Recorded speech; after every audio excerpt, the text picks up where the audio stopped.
Halo teman-teman, bertemu lagi bersama kakak ya di BS Channel Revolusi Belajar Tanpa Batas. Kali ini kita akan belajar materi IPS kelas 7 terkait dengan interaksi antar ruang. Namun sebelum melanjutkan pembahasan ini, jangan lupa klik like dan subscribe-nya ya.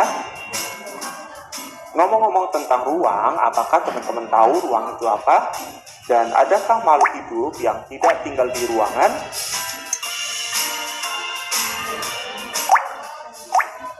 Jawabannya pastinya tidak ya.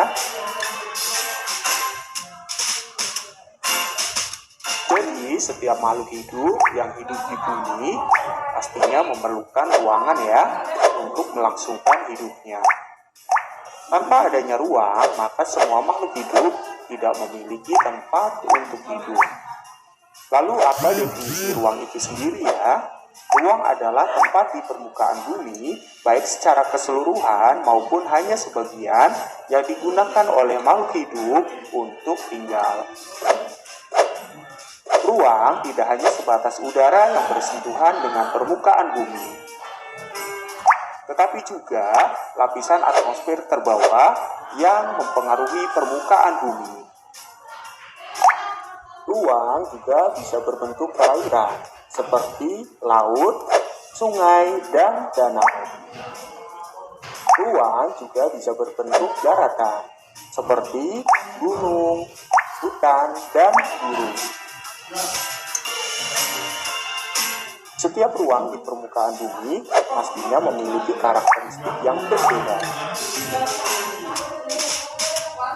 Misalnya, untuk daerah pegunungan di mana daerah ini cenderung dingin, sehingga masyarakatnya menggunakan baju yang lebih tebal. Berbeda dengan daerah pesisir, di mana daerah pesisir kondisinya lebih cenderung panas, sehingga masyarakatnya menggunakan pakaian yang lebih tipis.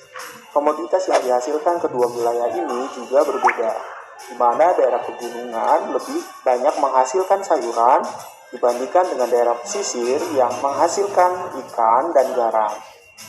Perbedaan ini yang menghasilkan interaksi antar ruang.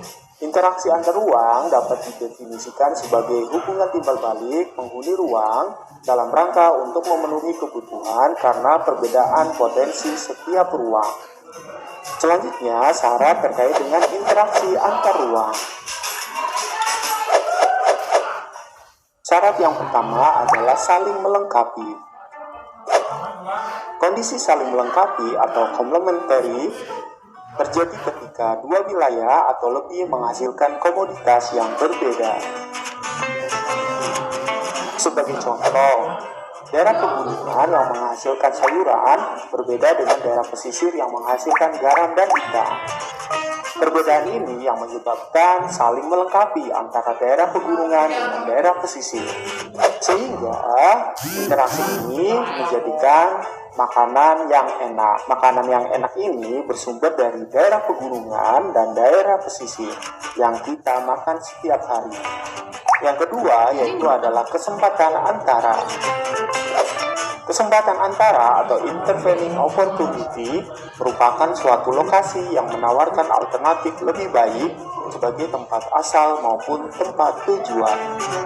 Sebagai contoh, untuk daerah A, di mana daerah A menghasilkan hanya sayuran dan daerah B menghasilkan ikan dan garam, namun jarak antara A dan B adalah 5 km.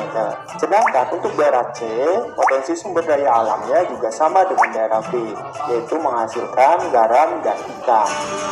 Namun untuk jaraknya adalah 2 km. Maka terjadi interaksi yang kuat antara daerah A dengan daerah C karena jarak antara wilayah A dan C yang cenderung lebih dekat dibandingkan dengan jarak antara daerah A ke daerah B. Dan interaksi antara daerah A dan daerah B terjadi interaksi yang lemah. Yang ketiga adalah kemudahan transfer. Kemudahan transfer atau transfer ability merupakan kemudahan distribusi barang akibat dari sarana dan prasarana yang mendukung. Sebagai contoh, untuk daerah A sebagai penghasil sayuran, kemudian daerah B sebagai penghasil garam dan penghasil ikan, untuk jarak sendiri antara A dengan B adalah 5 km. Sedangkan untuk daerah C, dengan potensi sumber daya alam berupa ikan dan garam, namun jarak antara A dengan C adalah 4 km. Namun antara A dengan C terkendala sarana dan prasarana, baik itu jalan ataupun transportasi. Sedangkan untuk daerah A ke daerah B, sarana dan prasarananya lebih mendukung. Maka meskipun jarak antara A dengan B itu 5 km lebih jauh dibandingkan dengan A dan C, maka terjadi interaksi kuat antara A dengan B. Selanjutnya, bentuk interaksi antar ruang. Yang pertama adalah mobilitas penduduk. Bentuk interaksi antar ruang dalam bentuk pergerakan dan perpindahan manusia dari satu ruang ke ruang lainnya.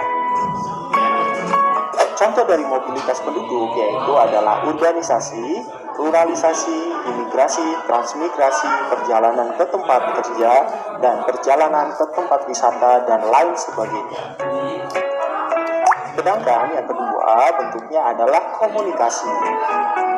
Bentuk interaksi ini adalah bentuk interaksi antar ruang melalui perpindahan ide, gagasan, informasi, visi misi, cita-cita, dan sejenisnya, baik secara langsung maupun tidak langsung.